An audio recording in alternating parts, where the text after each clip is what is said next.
excimer laser. That's a lit business. Lasers have always been known to be very precise in what they can do. Okay, IBM realized that. IBM's got lots of money. IBM is the ones that developed excimer laser technology. In the late 70s, they were looking for a way to etch microchips, and they knew lasers could do it more precisely than any other instrument out there. But the problem with every laser at that point in time was it created tremendous amounts of heat, whatever it was shot at or whatever it touched. And so anytime they'd shoot it at the chips they were trying to treat or etch, it would melt this material, the surrounding material, or damage it, and it was useless to them. But they knew that the laser energy could be precise if they could figure out how to do it without creating heat spread. And so in their lab in upstate New York, IBM began to try to develop a laser that was quote unquote a cold laser. And they mixed various gases together in big glass tubes and charged them with electricity to see what kind of a light source came out the other end.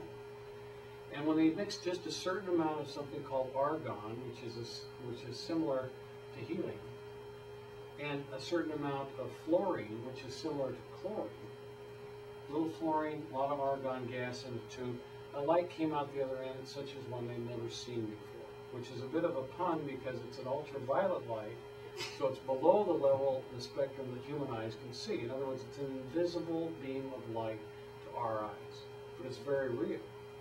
And it's very unique in the sense that it was able to vaporize whatever it touched without sending any heat spread or damage to the next tissue, the surrounding tissue.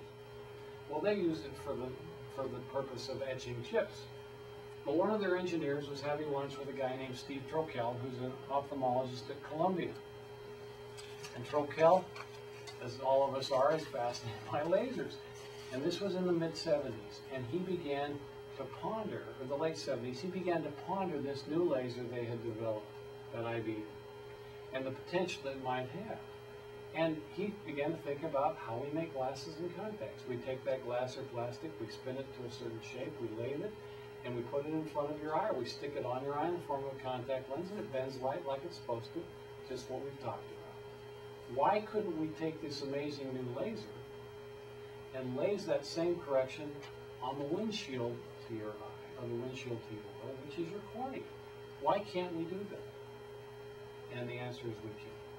But it was just a dream and a wish back then, and it took many, many years to figure out how to program it to do it appropriately so people could see.